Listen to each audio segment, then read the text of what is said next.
Ngayon ang ikalimang linggo ng 40 araw na paghahanda. Pagbasa mula sa aklat ni Propeta Ezekiel. Ito ang sinabi ng Panginoong Diyos.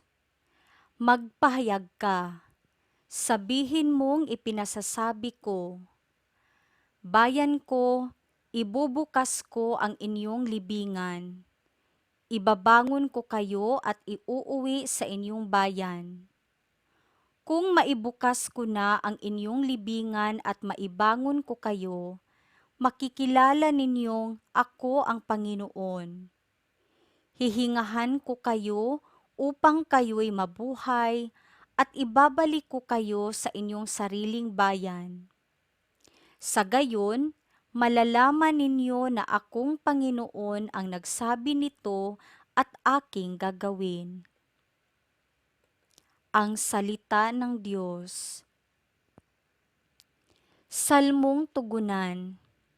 Sa piling ng Poong Diyos may pag-ibig at pagtubos. Sa gitna ng paghihirap, tinawag ko'y Panginoon. Panginoon, ako'y dinggin pagkat ako'y tumataghoy. Dinggin mo ang pagtawag ko't paghingi ng iyong tulong. Sa piling ng Poong Diyos may pag-ibig at pagtubos. Kung ikaw ay may talaan nitong aming kasalanan, lahat kami ay tatanggap ng hatol mong nakalaan. Ngunit iyong pinatawad, kasalanan ay nilimot, pinatawad mo nga kami upang sayo ay matakot. Sa piling ng Poong Diyos, may pag-ibig at pagtubos. Sabik akong naghihintay sa tulong mo, Panginoon, pagkat ako'y may tiwala sa pangako mong pagtulong. Yaring aking pananabik, Panginoon, ay higit pa, sa sirenong naghihintay ng pagsapit ng umaga. Sa piling ng Poong Diyos, may pag-ibig at pagtubos. Magtiwala ka, Israel, magtiwala sa iyong Diyos. Matatag at di kukupas ang pag-ibig niyang dulot. Lagi siyang nahahandang sa sinuman ay tumubos. Ililigtas ang Israel, yaong kaniyang mga hirang. Ililigtas niya sila sa kanilang kasalanan. Sa piling ng Poong Diyos, may pag-ibig at pagtubos. Pagbasa mula sa sulat ni Apostol San Pablo sa mga taga-Roma. Mga kapatid, ang mga nabubuhay ayon sa laman ay hindi maaaring kalugdan ng Diyos. Ngunit hindi na kayo namumuhay ayon sa laman, kundi ayon sa Espiritu, kung talagang nananahan sa inyo ang Espiritu ng Diyos. Kung ang Espiritu ni Kristo'y wala sa isang tao, hindi siya kay Kristo. Ngunit kung nasa inyo si Kristo, bagamat patay na ang inyong mga katawan dahil sa kasalanan, buhay naman ang inyong espiritu dahil sa pinawalang sala na kayo.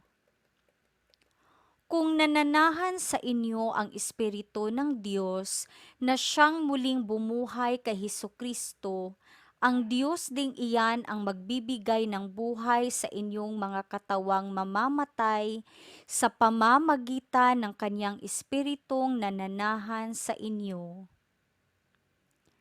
Ang Salita ng Diyos.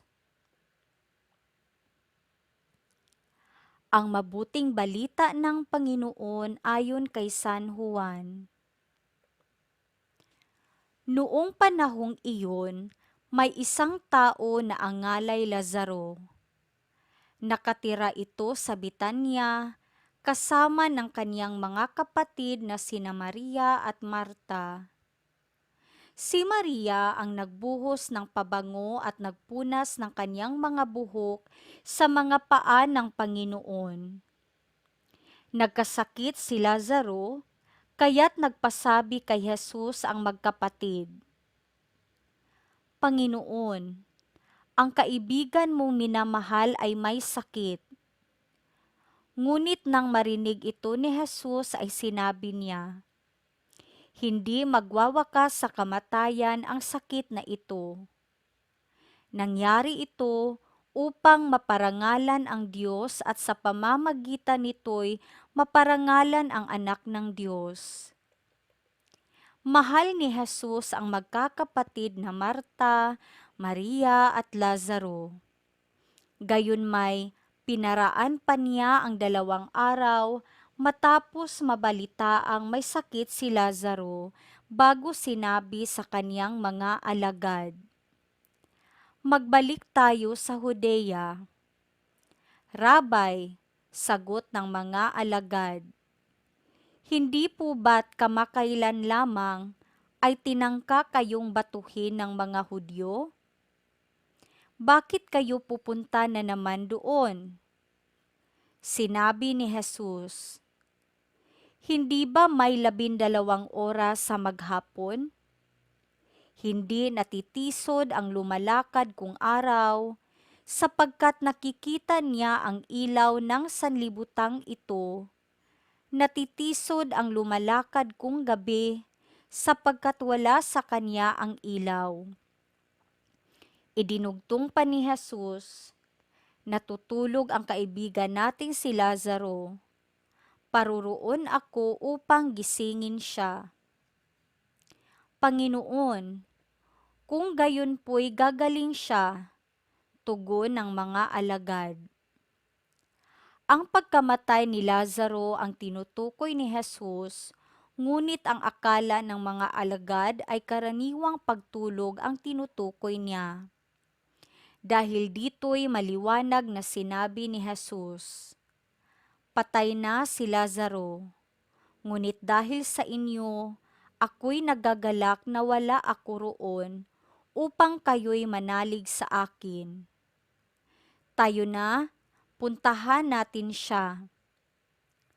Si Tomas na tinatawag na kambal ay nagyaya sa kanyang mga kasama.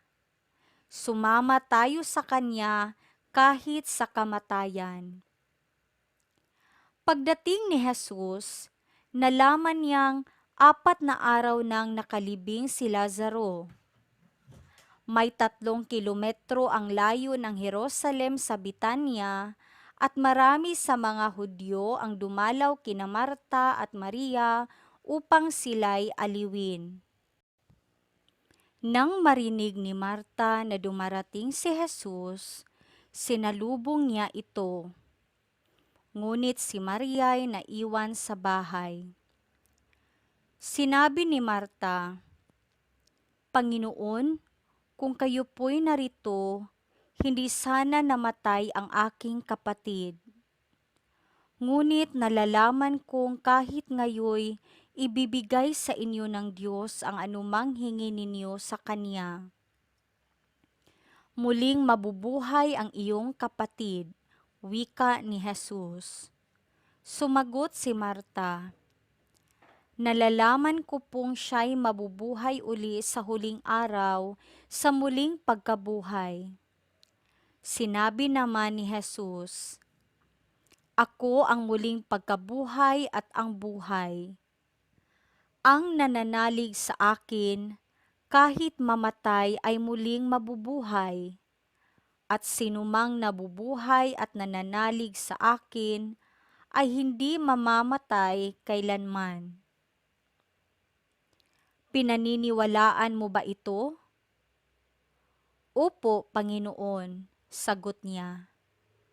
Nananalig ako sa inyo, kayo po ang anak ng Diyos, ang Mesiyas na inaasahang paparito sa sanlibutan. Pagkasabi nito, umuwi si Marta. Tinawag si Maria at pabulong na sinabi, naririto na ang guro, ipinatatawag ka. Pagkarinig nito, nagmamadaling tumayo si Maria at sinalubong si Jesus. Hindi pa nakararating si Jesus sa nayon, naroon pa siya sa dakong kinasalubungan ng kaniya ni Marta. Sinundan si Maria ng mga Hudyong umaalis sa kanya nang siya'y nagmamadaling tumindig at lumabas. Akala nila'y pupunta siya sa libingan upang manangis. Pagdating ni Maria sa kinaroroonan ni Jesus, nagpatira pa siya sa paanan nito. Panginoon, wika niya, kung narito po lamang kayo, hindi na sana namatay ang aking kapatid. Nahambal si Jesus nang makitang tumatangi si Maria, pati ng mga Hudyong kasama niya at siya'y napahimutok. Saan ninyo siya inilibing? Tanong niya. Sumagot sila, Panginoon, halik kayo at tingnan ninyo. Tumangi si Jesus, kaya't sinabi ng mga Hudyo, talagang mahal na mahal niya si Lazaro. Ngunit sinabi ng ilan, nakapagpadilat ng bulag ang taong ito, bakit hindi niya nahadlangan ang pagkamatay ni Lazaro? Muling napahimutok si Jesus pagdating sa libingan.